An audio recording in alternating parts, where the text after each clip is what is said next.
to the Bob Duco Show. We're going to way through the news hour, news and politics.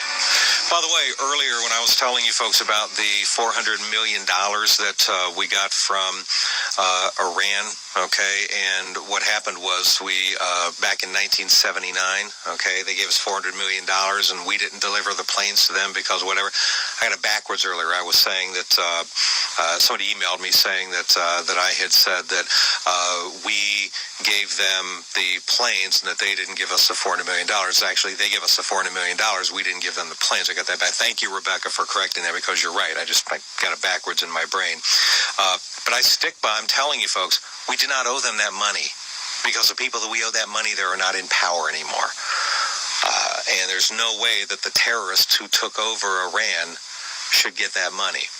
But anyway, setting that debate aside, we paid ransom, and I think that's so wrong. Working our way through the news hour, Hillary Clinton, according to the Washington Free Beacon in this report that's been done now, that they're reporting on, Hillary Clinton's economic proposals would ultimately raise taxes by $1.3 trillion in this country. Let me just read you a little bit of the Washington Free Beacon story on this. It says, quote, Hillary Clinton comes up $2.2 trillion short in paying for her policy agenda, despite hiking taxes by $1.3 trillion, according to new analysis. The American Action Forum released a report Thursday, and this report, the American Action Forum based the report on estimates from policy proposals from the Clinton campaign itself, as well as independent analysis from the Tax Policy Center. And here's what it shows. The amount of debt held by the public alone would reach just under $26 trillion by the year 2026 under Hillary Clinton's plan. The amount of debt held by the public today is just under $14 trillion. Secretary Clinton's proposals, they say, would on net and over a 10-year period, 2017 to 2026, increase revenues by $1.3 trillion. That's increased taxes, okay, by $1.3 trillion. Increase outlays by $3.5 trillion for a combined deficit effect of nearly $2.2 trillion over the next decade. All right. In other words, folks, what Hillary Clinton wants to do is raise taxes on Americans. And believe me, it's not just raising taxes on the wealthy. I know that's how Democrats talk, that we'll only raise them on the wealthy because they're not paying their fair share. Well, number one, they are paying their fair share. The richest 1% of Americans pays 39% of federal taxes, so don't tell me they're not paying their fair share.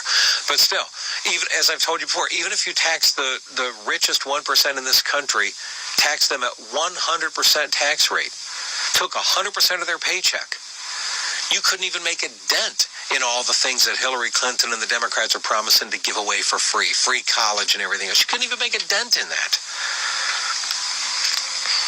So what's going to happen is, believe me, middle-class people are going to get taxed. We've seen this with Barack Obama. Remember his promise? No one making under $250,000 a year will see even one dime, his words, one dime of tax increase. Meanwhile, we've seen constantly people making under $250,000 a year having increased taxes in all kinds of different areas and all kinds of different services, from tanning salons to cigarette purchases to prosthetic limbs that people buy when they lose an arm or a leg or whatever. Because what the administration has done is they go and they tax individual businesses. And by taxing those individual businesses that sell products and services to just regular folks, those businesses have to raise their prices. They pass the tax increases on to the consumer. So that means the consumer has to pay more for that stuff. That's why it's just flat out not true when President Obama and now Hillary Clinton says, we will not have a single dime of tax increases for the middle class. That's just not true. But anyway, her $1.3 trillion in tax increases, the problem is she wants to give away $3.5 trillion in government freebies that aren't government freebies because they have to be paid for by someone. They'd be paid for by the tax dollar. By the taxpayer. She comes up $2.2 trillion short. So I know It buys votes, folks. When people like Bernie Sanders and now Hillary Clinton say, we'll give you this for free, and we'll give you that for free, and you shouldn't have to pay for this, and you shouldn't have to pay for that, and women shouldn't have to pay for abortions, and women shouldn't have to pay for even birth control pills. They shouldn't have to pay for them at all. And people shouldn't have to pay for college. And people shouldn't have to pay for their doctor visits. They shouldn't have to pay for any of these things. It should all be free. What happens is people end up waving the I'm with her placards. This is so wonderful. They cheer. Oh, look at all the free stuff that we're getting. Where do you think it comes from?